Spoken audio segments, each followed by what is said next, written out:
요엘서 2장 30절 31절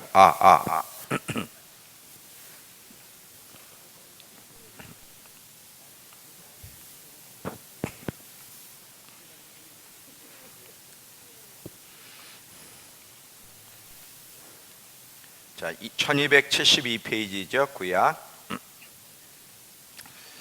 여호와의 크고 두려운 날이 이르기 전에 해가 어두워지고 달이 핏빛같이 변하려니와 누구든지 여호와의 이름을 부르는 자는 구원을 얻으리니 이는 나 여호와의 말대로 시온산과 예루살렘에서 피할 자가 있을 것이며 남은 자 중 나 여호와의 부름을 받은 자가 있을 것임이니라.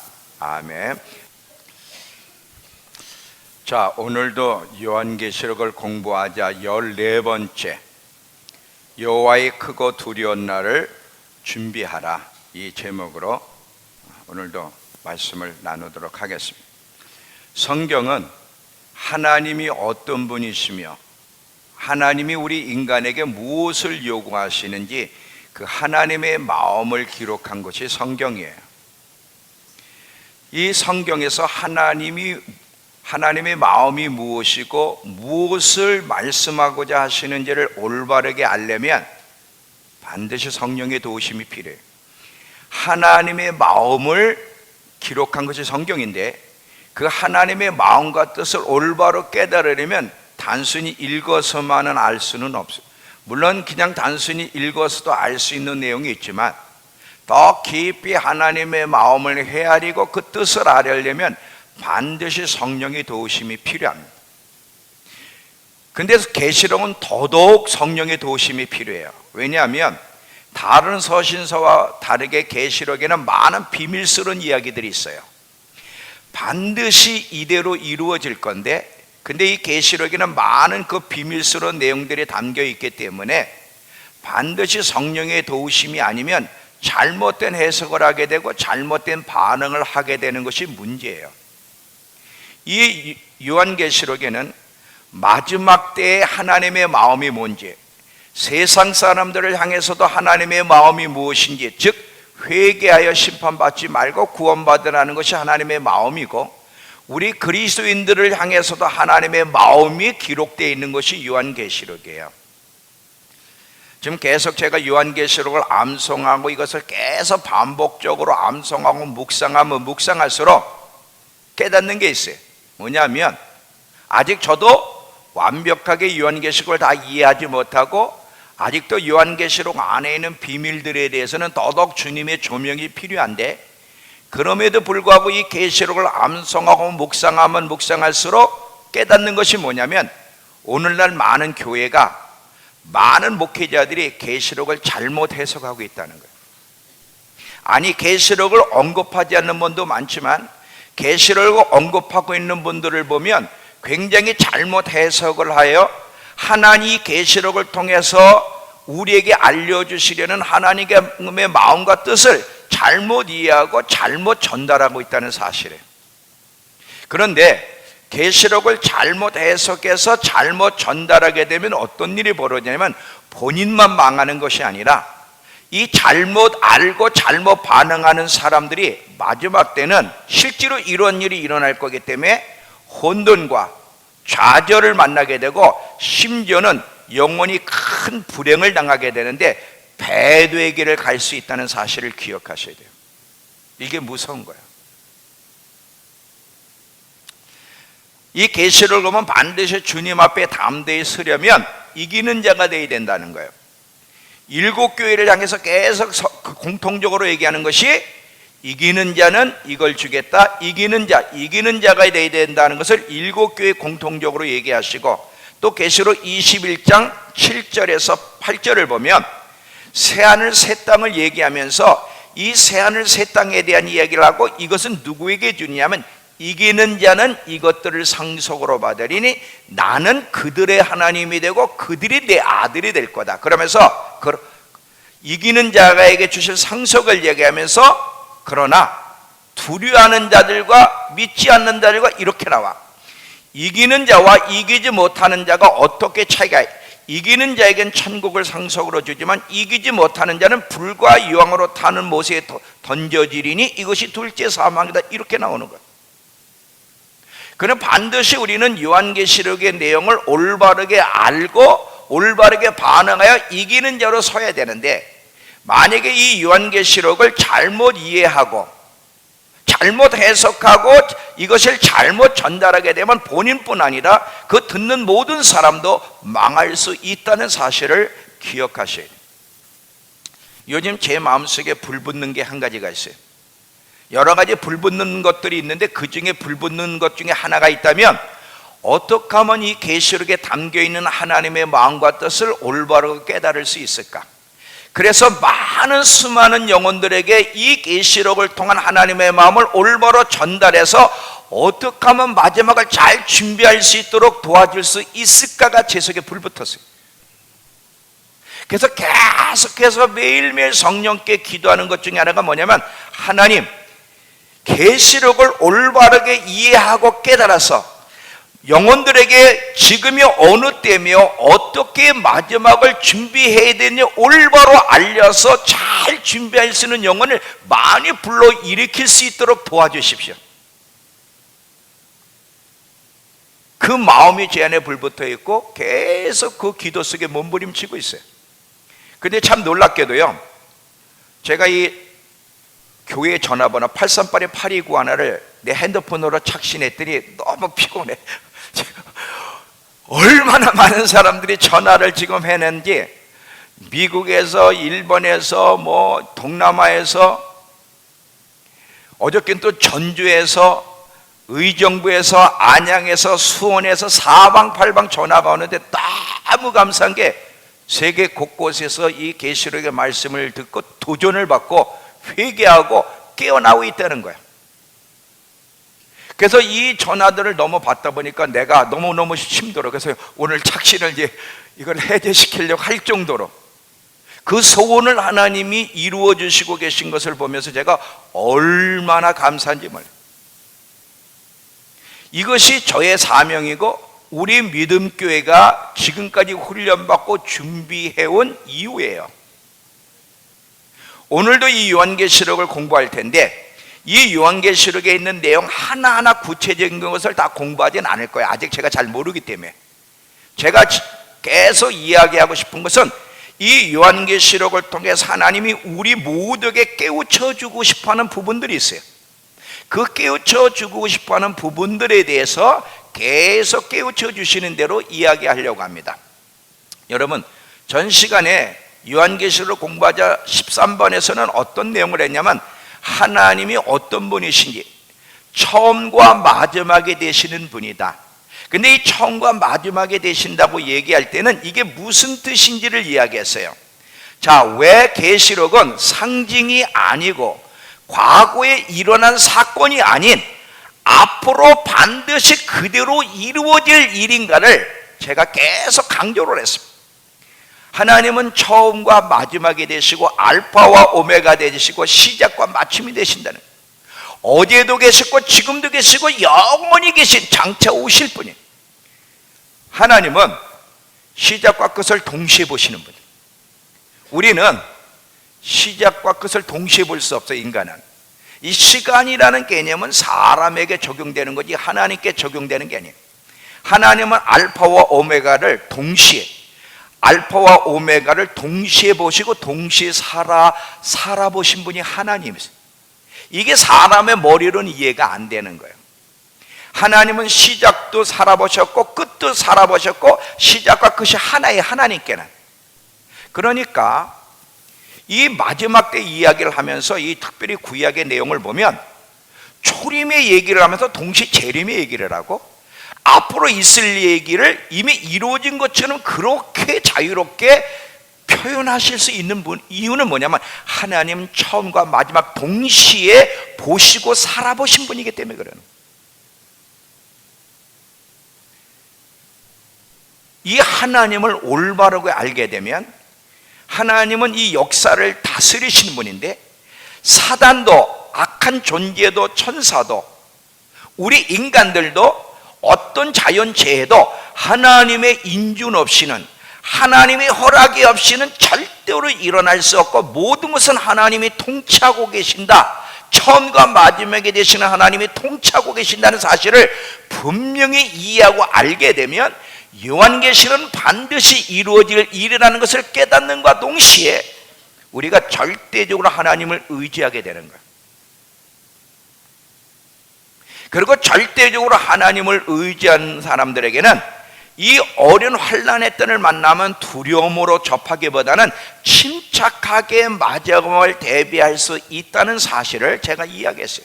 그래서 요한계시록은 단순히 우리에게 두려움을 주기보다 잘 알고 준비할 수 있도록 도끼에서 기록된 서신서가 요한계시록이라는 것을 전 시간에 이야기를 했어요. 기억이 되시죠? 자, 오늘은요 좀 반대되는 것 같은 주제를 가지고 풀어나가겠습니다. 자, 오늘은 주제가 뭐냐면 크고 두려운 날, 여호와의 크고 두려운 날을 대비하자는 거야. 자, 전 시간에는 요한계시록은 두려움을 주기보다는 잘 알고 잘 준비할 수 있도록 돕기위한 서신서가 계시록이라 그랬는데, 오늘은 어떤 부분에 초점을 맞추려냐면 요한계시록은 정말 크고 두려운 그런 말씀이라는 사실을 좀 이야기하려고 해요. 이게 모순되는 게 아니에요. 잘 들어보세요, 여러분.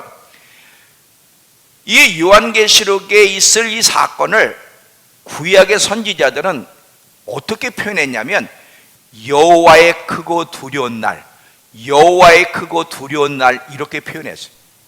이것은 요엘 선지자도 그렇게 표현했고, 말라기 선지자도 그렇게 표현했고, 이사야 선지자도 그렇게 표현했고, 여러 선지자들이 여러 가지 모양으로 마지막 있을 날은 정말 무시무시한 날이라고 표현을 했어요. 자, 다시 한번 오늘 본문의 말씀을 봅니다. 다시.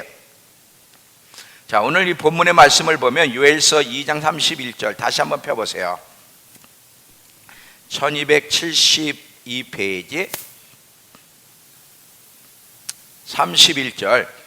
여호와의 크고 두려운 날, 마지막 때 있을 일이에요. 여호와의 크고 두려운 날이 이르기 전에 해가 어두워지고 달이 핏빛같이 변하려니와 누구든지 여호와 이름을 부르는 자는 구원을 얻으리니, 이 말이 메시지 성경에서는 어떻게 표현하고 있느냐면 하나님의 심판날, 어마어마하고 무시무시한 그날이 이르기 전에 이런 일들이 일어날 건데, 이때 누구든지 하나님 구원해 주십시오 하고 회개하며 외치는 자는 구원을 얻으리라 이렇게 돼 있어요.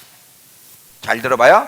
요엘 선지자가 마지막에 있을 계시록에 있는 내용을 뭐라고 표현하냐면 하나님의 심판날, 어마어마하고 무시무시한 그날 이렇게 표현했어요.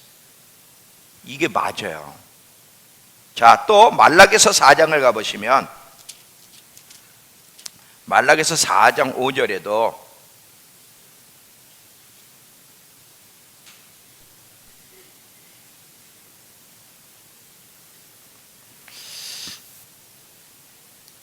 보라, 말라기서 4장 구약 맨 끝이죠. 보라, 여호와의 크고 두려운 날이 이르기 전에 내가 선지자 엘리야를 너희에게 보내리니. 자, 여기서도 말라기 선지자는 마지막 때 있을 일은 하나님 여호와의 크고 두려운 날일 거라 이렇게 얘기해. 자, 여기 보세요.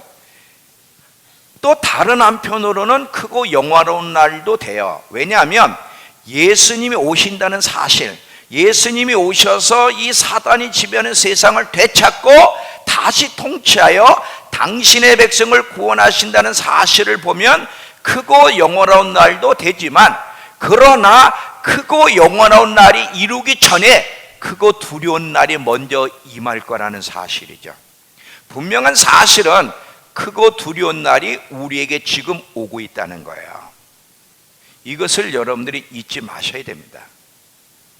이 요엘 선지자나 말라기 선지자가 지금 마지막 때 있을 일에 대해서 크고 두려운 일이라고 표현한 것은 단순히 하나님이 준 지식을 받아 쓴 것이 아니라 그들이 피부로 느꼈기 때문에. 잘 봐요. 성령 하나님이 이 마지막 때에 대한 이야기를 이들에게 쓰게 할 때는요, 이들이 느껴야 되는 거야. 느끼니까 그날을 경험하지 못했지만 미리 성령 안에서 느끼고 경험하다 보니까 얼마나 무시무시한 날인지를 이들은 알아서 피부로 느낀 거예요. 피부로 느끼니까 이 단어를 쓰고 표현했다는 사실이죠.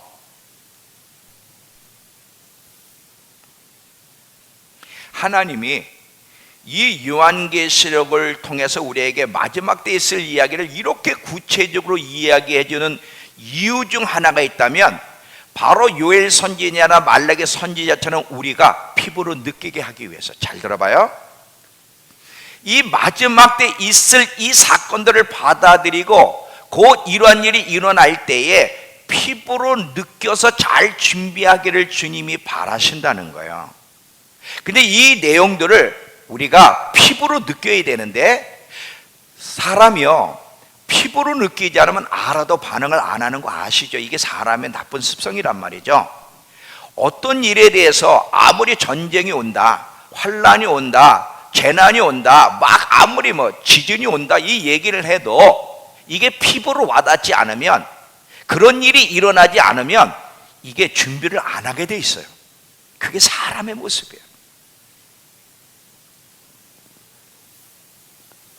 그러니까 이게 피부로 와닿아야 돼. 하나님이 계시록을 쓰신 이유 중에 하나는 뭐냐면 피부로 느끼게 하기 위해서예요. 정말 얼마나 두려운 날이 오는지를 피부로 느껴야만, 마음에 와닿아야만 구체적으로 대비하고 준비할 텐데, 이게 피부로 와닿지 않으면 알아도 안일하게 살아갈 거란 말이지. 그러다 망하는 거예요. 이게 하나님이 우려하시는 거예요.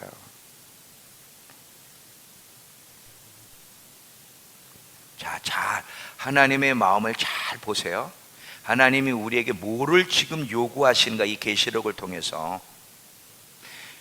이게 피부로 느껴지려면 어떻게 해야 돼?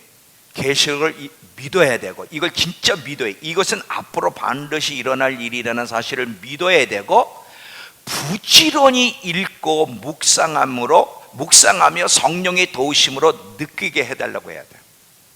이게 느껴야 정신 차리게 느껴야. 우리 믿음교회 성도들 가운데 이 계시록의 마지막 때 반드시 일어날 일에 대해서 안 믿는 사람은 거의 없어요. 근데 문제는 이걸 피부로 느끼는 사람도 거의 없다는 거야. 어떻게 알아? 준비를 안 하니까. 살아가는 모습을 보면 알게 되는 거야.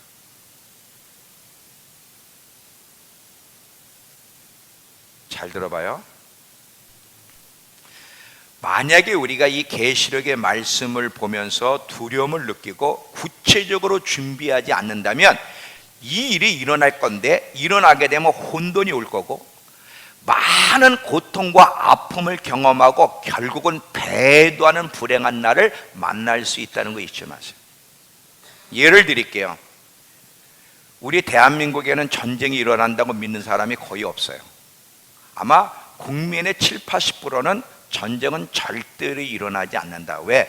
경제적인 이유를 들어서 모든 것이 전쟁이 일어날 수 없는 상황이라고 다 믿습니다. 그런데 예를 드리는 거예요. 만약에 그런데 전쟁이 일어났어.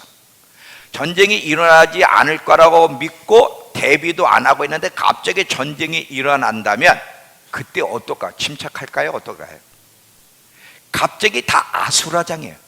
혼돈과 두려움과 고통과 아픔을 느끼고 많은 사람이 죽음을 당할 거예요. 지금 포항에서 일어난 지진 보세요. 지진의 강도는요, 경주에서 일어났던 강도보다 약한데 그 영향력은 몇 배나 돼가지고 지금 만 몇 가구가 지금 다 무너졌어.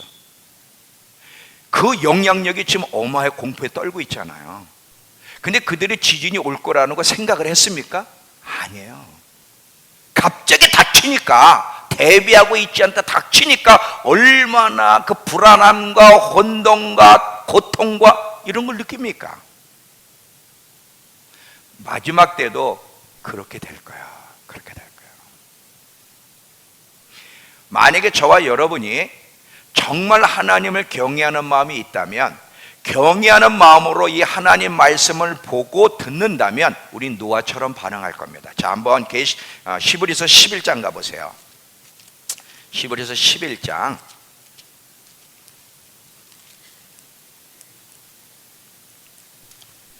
7절을 보세요.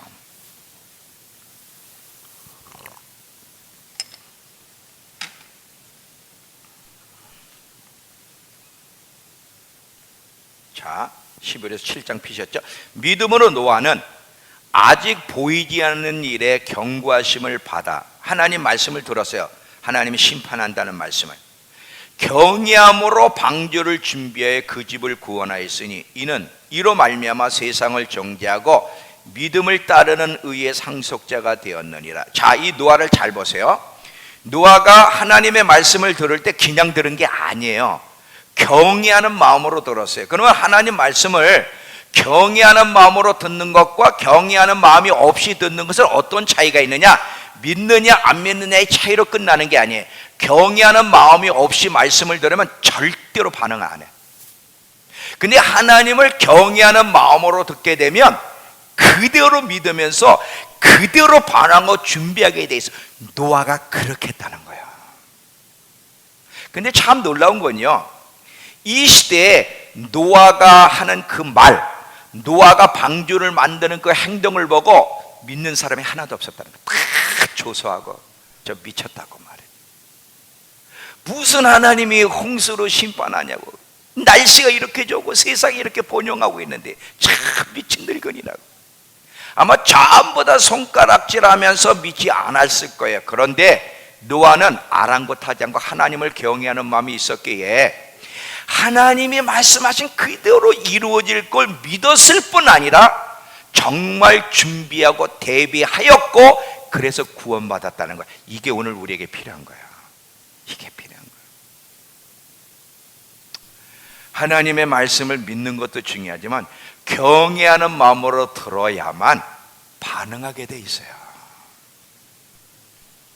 자, 잘 들어보세요. 이 계시록 끝을 보면 끝에 가서는 승리할 것에 대한 내용이 있기 때문에 소망의 메시지인 것도 사실이야. 그런데 여러분, 소망은 어떤 사람에게 주어지느냐면 이 두려운 날이 올 건데 두려운 날을 잘 견디고 잘 인내하고 끝까지 버텨내서 승리한 사람에게 소망이 있는 거지. 이 두려운 날을 잘 견뎌서 끝까지 인내에 승리하지 않으면 그게 소망이 안 돼. 예수님의 아들 이미 무너졌기 때문에. 자, 잘 들어보세요.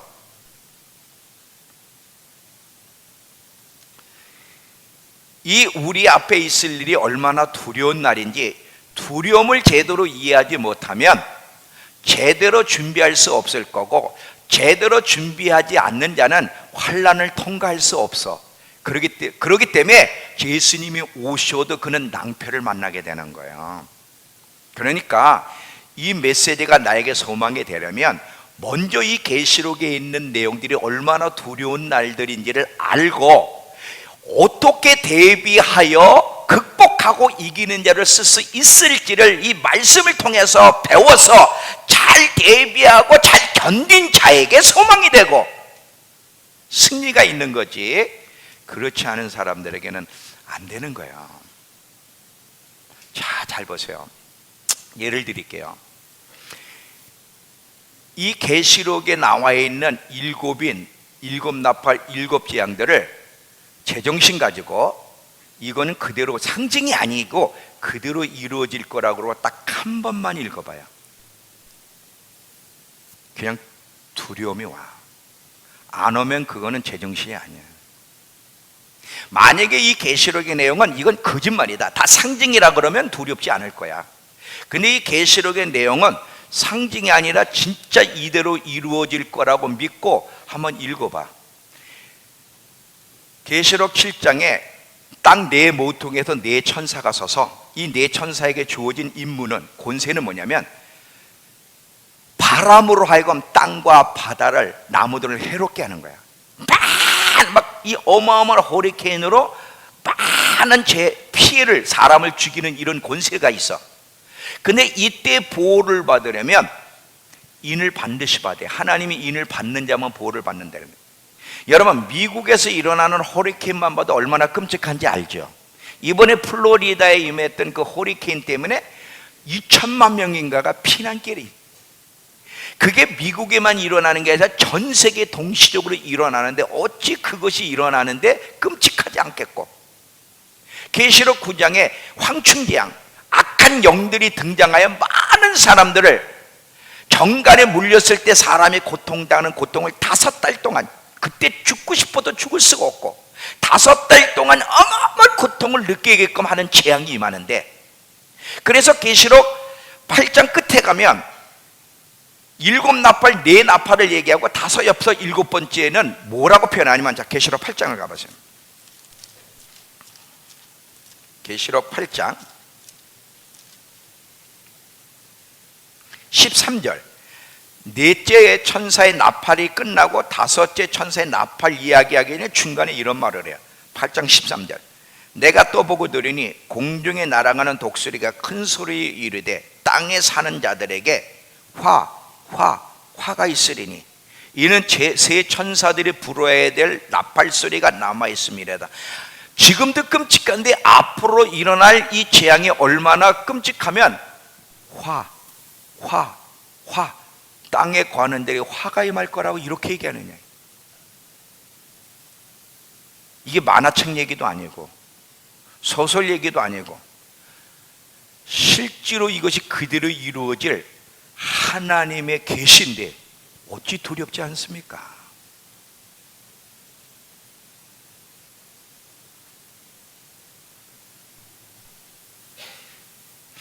이게 두려움이 피부로 와 닿아야, 이 마지막에 있을 여정은 정말 쉬운 여정이 아니구나, 이건 내 힘으로 걸어갈 수 없어.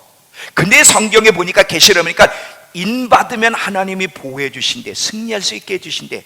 그러면 어떻게 내가 인받는 사람이 돼야 될까? 어떤 사람에게 인을 주시는지를 자세히 배울 거예요. 그리고 한 걸음 더 나가면 이제 사단이 땅에서 떨어지는데, 계시록 12장 가보세요. 공중에 있는 사단이 이제 땅으로 떨어지는데, 계시록 12장 7절부터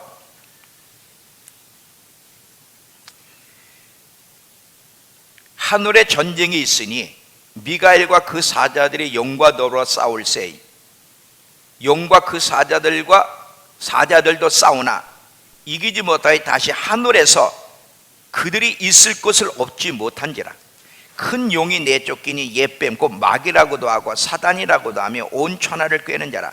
그가 땅으로 내쫓기니 그 사자들도 그와 함께 내쫓기니라. 자, 12절, 그러므로 하늘과 그 가운데에 거하는 자들은 즐거워하라. 그러나 땅과 바다는 화했을진저 이는 마귀가 자기의 때가 얼마 남지 않은 줄 알므로 크게 분내어 노예에게 내려갔다. 땅에 쫓겨난 자들이, 쫓겨난 사단이 이제 이 땅에서 역사하는 거야. 16장 12절부터 또 6째 천사가 큰 대접을 큰 강 유브라데에 쏟음에 강물이 말라서 동방에서 오는 왕들의 길이 예비되었더라.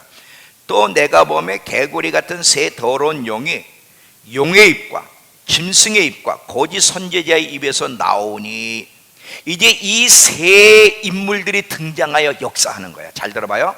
사단이, 땅에 쫓겨난 이 사단이 두 짐승 적그리스도와 거짓 선지자들을 등장시켜서 세계를 지배할 겁니다.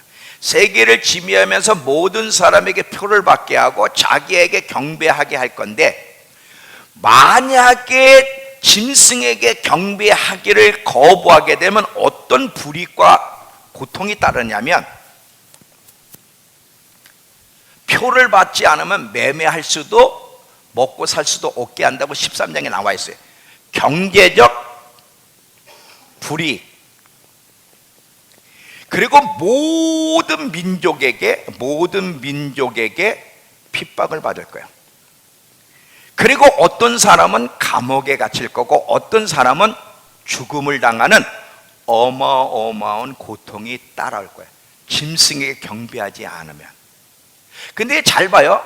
짐승에게 경배하지 않으면 이런 고통이 따르는데, 그러면 이게 무서워서 표를 받고 짐승에게 경배하게 되면 어떤 더 무서운 심판이 하나님께로부터 주어지느냐면, 자, 계시록 14장 가보세요. 계시록 14장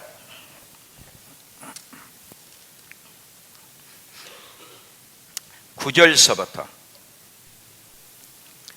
또 다른 천사 곧 셋째가 그 뒤를 따라 큰 음성으로 이르되 만일 누구든지 짐승과 우상에게 경배하고 이마에나 손에 표를 받으면 그도 하나님 진노의 포도주를 마시리니 그 진노의 잔에 섞인 것이 없이 부은 포도주라. 거룩한 천사들 앞과 어린 양 앞에서 불과 유황으로 고난을 받으리니 그 고난의 연기가 세세토록 올라가리로다. 짐승과 그 우상에게 경배하고 그 이름의 표를 받는 자는 누구든지 밤낮임을 얻지 못하리라 하더라. 성도들의 인내가 여기 있나니 그들은 하나님의 계명과 예수에 대한 믿음을 지키며 끝까지 인내해야만 된다. 그래야만 불과 유황으로 고난을 받지 않는다는 거예요. 그러면서 13절 또 내가 들으니 하늘에서 음성이 나서 이르되 기록하라. 지금 이후부터 주 안에서 죽는 자가 복이 있도다. 13장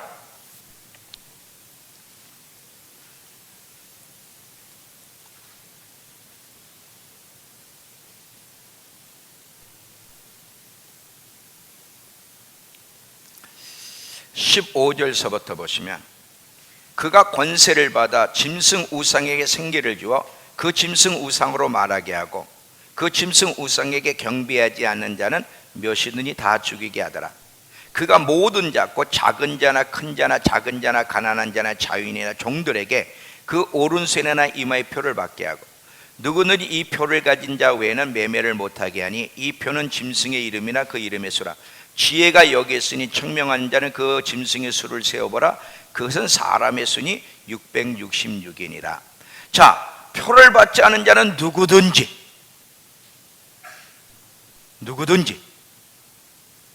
매매하지 못하게 하고 죽여버린다는, 이 내용들을 잘 보세요. 그리고 16장으로 가보세요. 16장 2절을 보시면 이 표들을 받은 자들에게 어떤 일이 벌어진 16장 2절 첫째 천사가 가서 대접을 땅에 쏟음에 짐승의 표를 받은 사람들과 그 우상에게 경배하는 자들에게 악하고 독한 종기가 나더라. 무시무시한 일이 일어나는 거야. 어떻게 견딜 거야? 이게 낭만적인 이야기예요? 이게 평안한 이야기입니까? 앞으로 우리가 만날 그 시간은 평안한 시간이 아니에요. 무서운 시간이에요.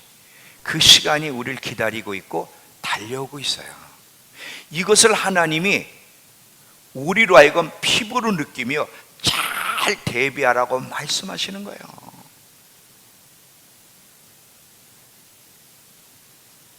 마지막 때는 여러분 예수 똑바로 믿으면 가정에서부터 핍박이 오고요, 모든 사람이 여러분 죽일 겁니다. 자, 마태복음 10장에서부터 보세요. 마태복음 10장에서 마태복음 10장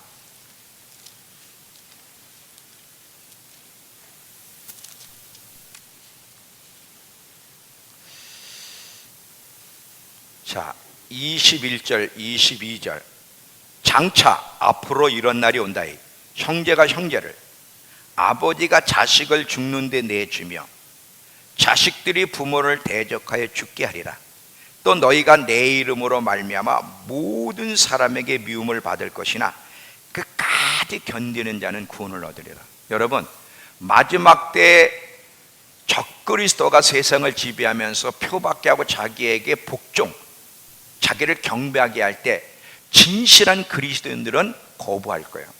교회 다니는 많은 사람들, 많은 목회자들이 표를 받고 경배할 겁니다. 근데 진실한 자는 거부할 때 어디서부터 핍박이 와? 가정에서부터. 여러분 행복한 줄 알아야 돼. 부부가 그래도요, 이 교회 나오는 사람들은 이런 참 비참한 일은 일어나지 않을 거예요. 그래도 마지막 때를 부부가 이해를 하고 대비한다면 이런 일이 일어나지 않지만, 한쪽은 안 믿어도 이 마지막 때를 안 믿어. 그러면 아내가 남편을 죽는데 내어주고, 그땐 부부가 아닙니다. 자식이 부모를 죽는데 내어주고, 부모가 자식을 죽는데 내어주고, 모든 민족이 너희를 핍박하리라. 실제로 일어날 거야.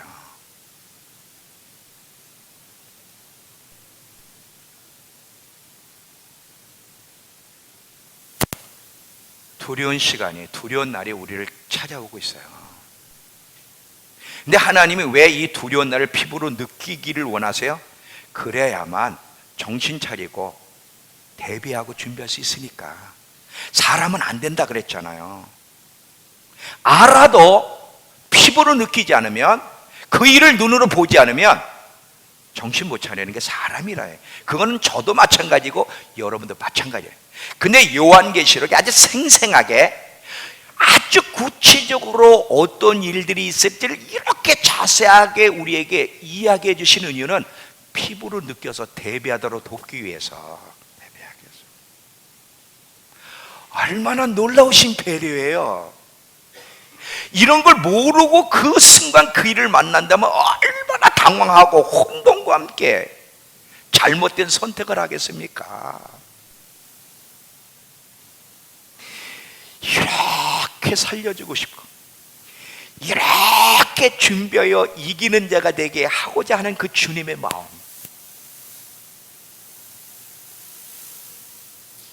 잘 들어봐요.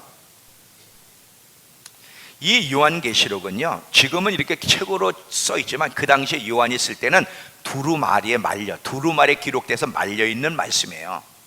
근데 계시록 10장에 보면 사도 요한에게 이 계시록을 먹으라 그래. 요한계시록을 먹을 때 입으로는 꿀같이 단데 뱃속에서는 쓰대는 거야. 하나님 말씀 자체가 달지만 계시록의 내용은 진짜 일어날 사건이기 때문에 이걸 먹는다는 건 받아들인다는 거야. 진짜 믿고 받아들이려면 너무너무 무시한 내용이기 때문에 쓸 수밖에, 고통스러울 수밖에 없어. 그런데 이 요한계시록에 있는 말씀을 먹으라는 거야. 자, 모든 그리스도인들이 이 계시록에 있는 말씀을 먹고 소화시켜서 영양분을 얻어야 돼. 이게 무슨 얘기냐면, 계시록을 먹는다는 것은 뭐냐면 이 내용을 받아들인다는 거야.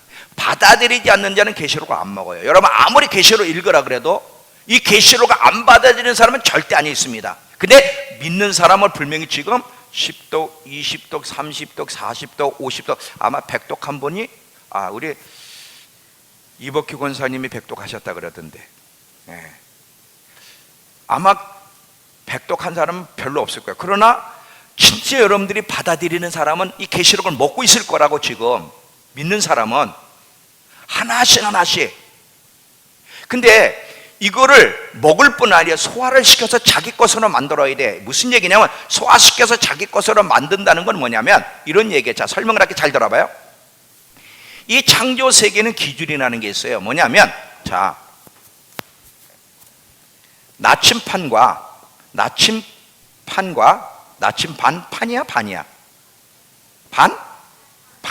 나침반과 북극성을 잘 보면 이 자연 세계도 하나님이 세우는 기준이 있어요. 살아갈 수 있도록. 뭐냐면, 사람이 길을 잃어버렸어요. 길을 잃어버렸는데 북쪽으로 가고 싶어, 남쪽으로 가고 싶어. 어느 길이 북쪽인지를 나침반을 있으면 나침반이 안내 역할을 해요. 만약에 나침반이 없으면 뭐가 또 안내 역할을 하면, 별을 볼 때 별의 이 북두칠성을 보면 북쪽을 가리키잖아요. 그 별을 보면서 저 방향이 북쪽이구나, 이 뒤쪽이 남쪽이네. 그래서 이 북두칠성을 통해서도 길의 제시를 받듯이 마지막 때는 우리 그리스도의 모든 사람들에게 길을 진짜 어려움을 만날 때, 그때 어떻게 선택하고 대비해야 되느냐는 딱 길이 하나 있는데, 그게 계시록이야. 계시록을 모르면 마지막 때 길을 모르게 돼 있어. 혼돈 속에 빠지게 돼 있고. 그만큼 계시록이 중요해. 잘 들어봐요, 여러분.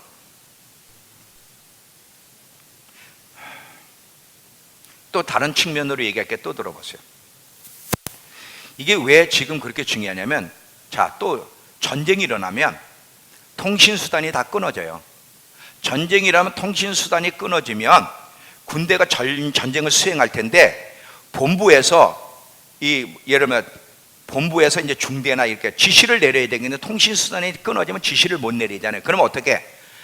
이 비밀스러운 문서를 직접 전달하잖아요. 직접 전달해 가지고 그 A 부대, B 부대는 어디로 가서 어떻게 대처해야 되는지 지시가 내려져. 전쟁을 수행하는 전력을 비밀 문서로 전달하며 제시를 하잖아요. 마지막 때는, 여러분 잘 들어봐요, 많은 기독교 지도자들이 배도의 길을 갈 거예요. 많은 성도들이 배도의 길을 가면 잘 봐, 가정에서도 배도해, 혼자 남게 되는 거예요. 우리 믿음교회는 그래도 이렇게 많이 남을 거야. 그런데 보통 다른 데 보면 거의 다 배도를 했어. 예수 믿는데도. 그럼 자기 혼자 남았어. 막 혼자 남아가지고 막 우왕좌왕하고 막 배도하면서 하고 있을 때 어떻게 해야지? 길이 없잖아. 지금 이 상황에서는 어떤 선택을 해야 되고 어떻게 가야 옳은지 길이 없을 때, 그때 길 역할을 하는 게 뭐다? 계시록이다. Understand? 그래서 계시록을 먹어야 돼. 받아들이고 이 내용들을 깊이 숙지를 해. 그때 이게 안내 역할을 해. 길을 잃었을 때 나침반이 안내 역할을 하듯이, 그때 혼돈에 빠질 때 그때 이 계시록이 여러분을 주님께로 인도할 거야. 주님께로.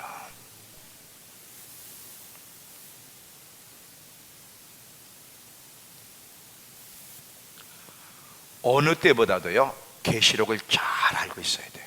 어느 때보다도.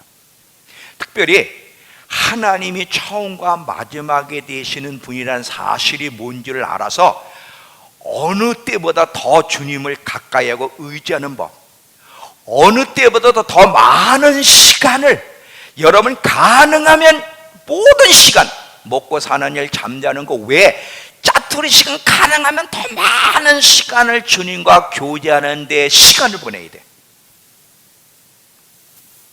철저히 주님을 의지하면서 마지막을 대비하지 않으면 마지막 못 걸어가. 안 되는 거야.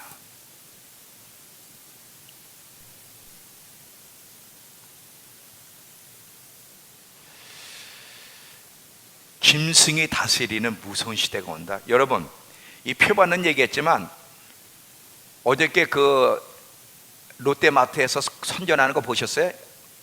여러분 핸드폰으로 다 보내드릴게요. 롯데마트에서 지금 선전하는 거, 우리나라. 너 뭐라 그랬지? 저 탤런트가 너 옴니 있니? 이제는요, 카드 가져갈 필요가 없어요. 카드, 돈도 가져갈 필요가 없어. 그냥 손만 대면 그냥 다 계산이 다 되는 거예요. 손만. 지금 우리나라에서 롯데마트에서 홍보하는 거예요. 지금 선전하는 거예요. 손만 갖다 대면 또 올려면 그냥 다 계산이 되는 거예요. 제가 그랬죠, 이런 시대. 근데 이제 이게 어디로 가? 이 안으로만 들어가면 돼. 이 안으로만. 성경에 있는 이야기가 구체적으로, 근데 이제 우리나라에서 이 선전한다는 게 이게 더 실감이 나는 거지. 사실은 지금 이미 그 대형 마트가, 롯데 대기업이 이미 홍보하고 있다는 거. 지금 그 순을 밟고 있어요. 지금 정말 정신 차려야 돼. 이야, 참 놀라운 세상이 이게 아니에요. 지금 그거 두려운 날로 들어가네, 이렇게 알고 있어야지. 이때요, 우리가 이 짐승이 다스리는 시대를 대비하려면 특별히 두 가지를 잘해야 돼. 자기 생명을 아까워해서는 안 되는, 자기 생명을 아끼지 않는 숨겨진 신앙을 가지고 있어야 되고, 또 하나는 성령이 충만해야 돼. 자, 예를 드릴게요. 계시록 12장 가보시면, 계시록 12장 11절.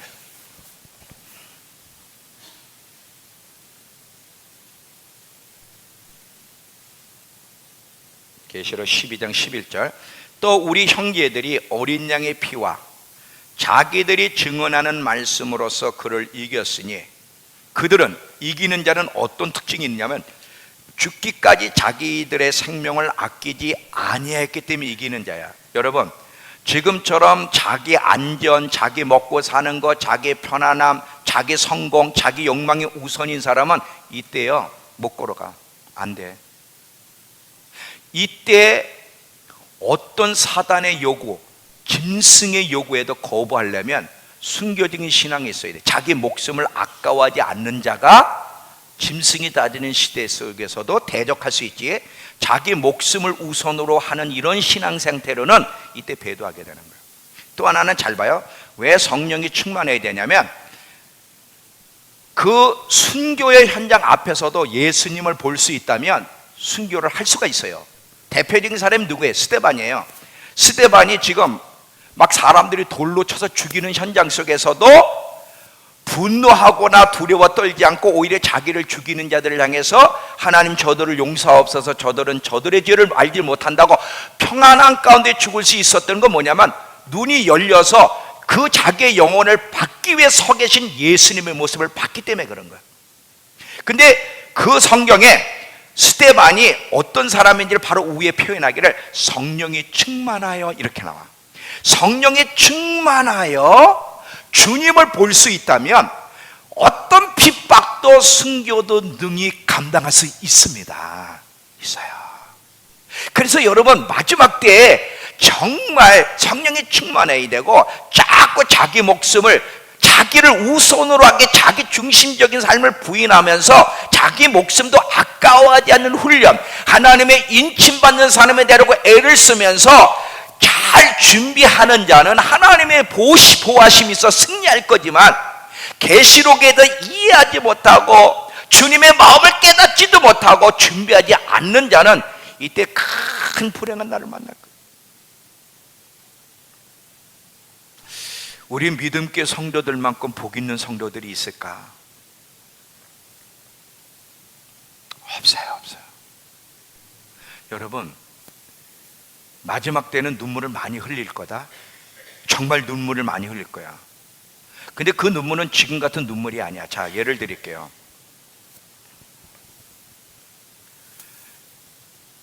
예를 드릴게. 여러분은 저를 믿고 따라오잖아요. 근데 제가 붙잡혔어. 표 안 받는 날 붙잡혔어. 순교를 당해서 죽었어. 그럼 이제 여러분끼리 가야 되잖아. 슬퍼 안 슬퍼? 내가 죽으면 좋아? 지도자를 잃었어. 이런 일이 일어나요. 지금 이제 지도자를 잃었어. 믿고 의지할 지도자가 없어. 그리고 많은 막 가족들이 핍박을 해. 날 잡으려고 그래. 많은 아픔과 고통과 많은 문제가 일어날 때 어찌 눈물을 흘리지 않을 수 있으리요.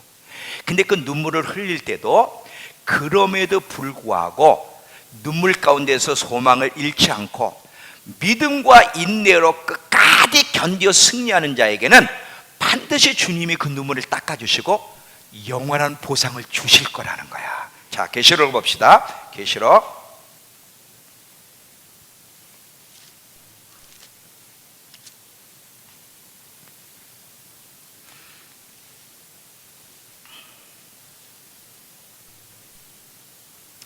7장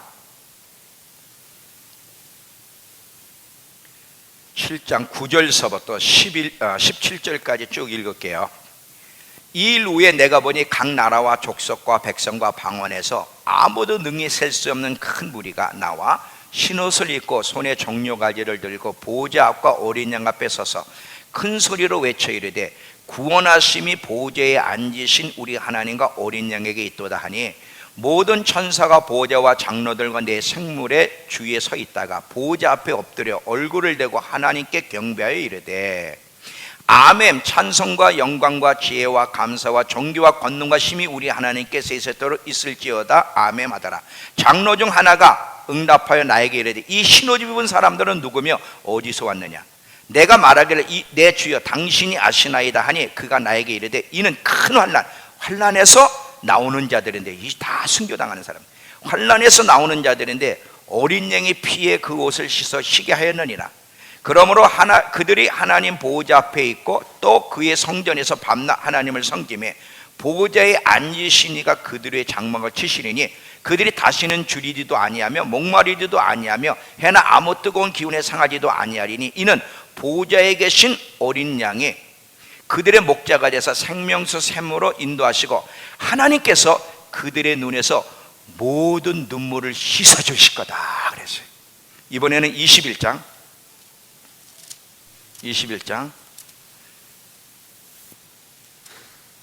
3절 4절 1절부터 읽을게요.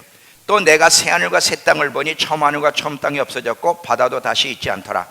또 내가 보매 거룩한 성 새 예루살렘이 하나님께로부터 하늘에서 내려오니 준비한 것이 신부가 남편을 위하여 단장한 것 같더라. 내가 들으니 보호자에서 큰 음성이 나서 이르되 보라 하나님의 장막이 사람들과 함께 있음에 하나님이 그들과 함께 계시리니 그들은 하나님 백성이 되고 하나님은 친히 그들과 함께 계셔서 모든 눈물을 그 눈에서 씻어주실 것이야. 그랬어. 여러분, 째짠 거 울지 마세요. 몸 아프다고 울지 마라. 재정이 쪼인다고 말이에요. 누가 나한테 억울하게 한다고 그런 거 울지 마라. 울려면 어떤 것 때문에 울어야 돼? 예수를 똑바로 믿지 못하는 것 때문에, 정신 차리지 못하는 것 때문에, 마지막 때 믿음으로 견딜 뛰어는 많은 아픔 때문에. 그러나 그리스도를 사랑하여 그 아픔 가운데서도 눈물이 나지만 그럼에도 견딜 때, 지도자를 잃어버렸어, 내 갈 길을 지금 잃고 있을 때 그 눈물들은 반드시 주님이 보상할 거예요. 저는 마지막까지 여러분을 데리고 천국까지 가리라 확신하지만 그거 모르는 거예요. 하나님이 저를 먼저 데려갈지 그건 아무도 몰라요. 분명한 건 많은 진실한 지도자들이 죽을 거예요. 죽을 거예요. 그때 홀로 서 있을 때 어떡하겠냐. 그때 여러분을 이끌 수 있는 지침이 딱 두 가지예요. 계시록과 성령님의, 어느 때보다 성령님의 음성을 듣는 법. 잠언서 8장 34절 36절 다시 펴보세요. 잠언서 8장 34절 36절.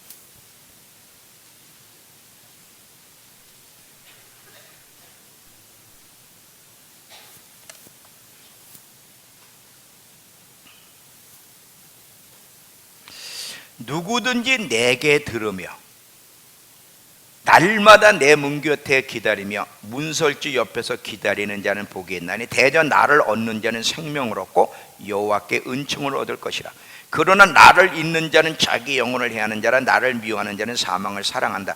이 말을 그냥 읽지 말고 경외하는 마음으로 읽게 되면요, 누구든지 내게 들어야 된다는 거예요.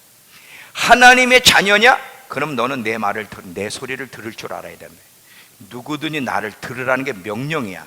그리고 내 문 곁에서 나를 기다리라는 거예요. 나를 기다리라는 거예요.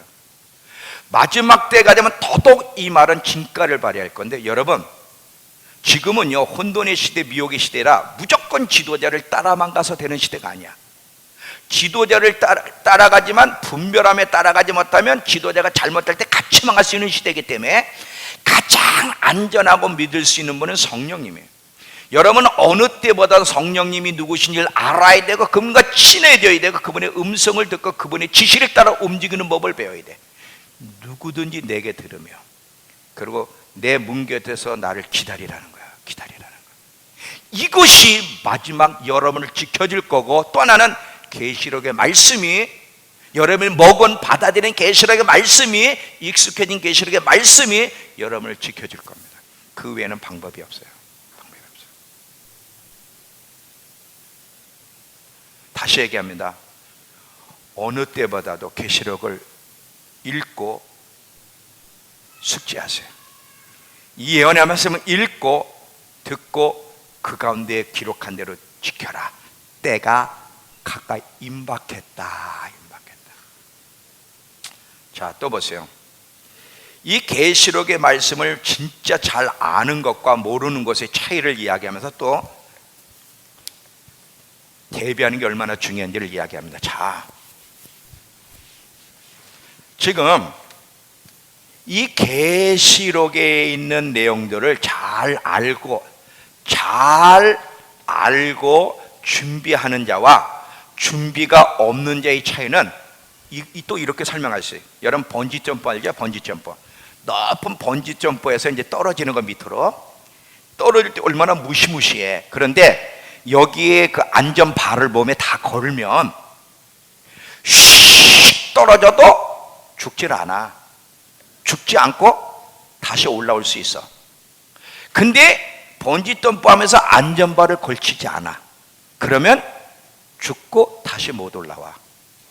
계시록을 아는 사람은 막 혼돈의 시대에 올바른 선택을 하며 나갈 수 있지만, 계시록을 모르는 사람은 마치 전지점프의 안전바가 없이 뛰어내리는 것과 똑같이 무너지는 거예요. 정말 계시록 중요합니다. 정말 중요합니다. 정말 중요합니다. 정말 중요합니다.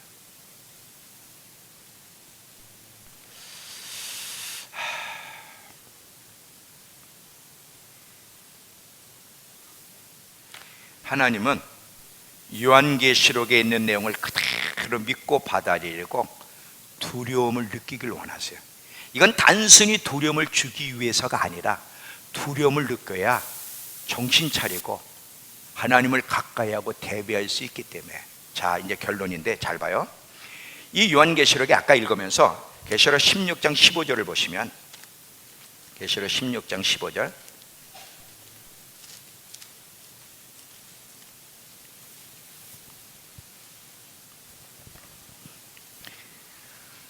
보라, 내가 도둑같이 오리니 누구든지 깨어 자기 옷을 지켜 벌거벗고 다니지 아니하며 자기 부끄러움을 보이지 않는 자는 복이 있도다. 자, 깨어 자기 옷을 지켜, 정신 차리고 자기 옷을 지켜야 돼. 주님 오실 때 그래야만 부끄러움이 없이 주님을 만날 수 있어요. 자기 옷을 지켜, 이 말과 21장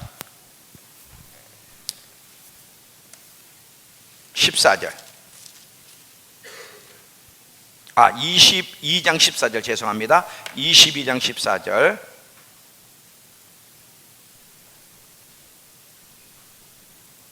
자, 22장 14절을 보면, 자기 두루마기를 빠는 자는 복이 있으니 이는 그들이 생명나무에 나가며 문들을 통해 성에 들어갈 권세를 받으려 함이라. 자, 자기 두루마기를 빨아야 된다는 거야. 빨아야. 자, 자기 옷, 이 옷이라는 것, 자기 옷은 삶의 상태, 신앙의 모습을 얘기해. 주님이 오실 때까지 미지근한 신앙, 신앙에 퇴보하거나 적당히 믿음 생활, 이런 모습은 주님 못 만나. 그 처음서부터 끝까지 주님 오실 때까지 경건한 삶과 함께 뜨거운 믿음, 뜨거운 신앙을 가지고 있을 수 있는 길이 뭘까? 또 하나는 자기 두루마기를 빨아야 된다는데 회개를 말해. 사람은 연약하기 때문에 자꾸 죄를 짓고 넘어진단 말이죠. 그러면 철저한 회개 속에서 자기 옷을 지킬 수 있는 길은 뭐냐면 두려움을 느껴야 돼. 이 계시록에 있는 내용들에 대해서 두려움을 느끼는 사람은 진정한 회개와 함께 정신 차리고 신앙을 점검하면서 경건한 삶, 경건한 신앙을 유지하려고 몸부림을 치는데, 예수 믿고도 교회 다니면서도 이 계시록을 이해하지 못하고 두려움을 피부로 느끼지 못한다면 항상 벌거벗은 모습, 그리고 진정한 회개 없이 주님을 만나고 낭패를 만날 거예요. 이제 결론입니다. 크고 두려운 날이 우리를 향해 달려오고 있다. 정말 마지막 때는 크고 두려운 날이다. 이 날을 잘 견디고 이기는 자로 주님 앞에 서려면 계시록을 먹어야 돼. 받아들이고 잘 소화시켜서 자기 것으로 만들어야 돼. 어떻게 대비해야 되는지를 알고 철저하게 대비하지 않으면 예수 믿고도 크리스찬이라도 망할 수 있다는 걸 기억하면서, 하나님의 마음이 뭐예요? 이 계시록을 통해 여러분이 두려움을 느끼기를 원하고, 그 느끼기를 원하는 것은 단순히 두렵게 하기 위해서가 아니라 잘 준비케 하기 위해서. 어느 때보다도 이 계시록의 말씀을 잘 먹고 잘 소화시켜 잘 준비할 수 있는 저와 여러분 되길 축원합니다.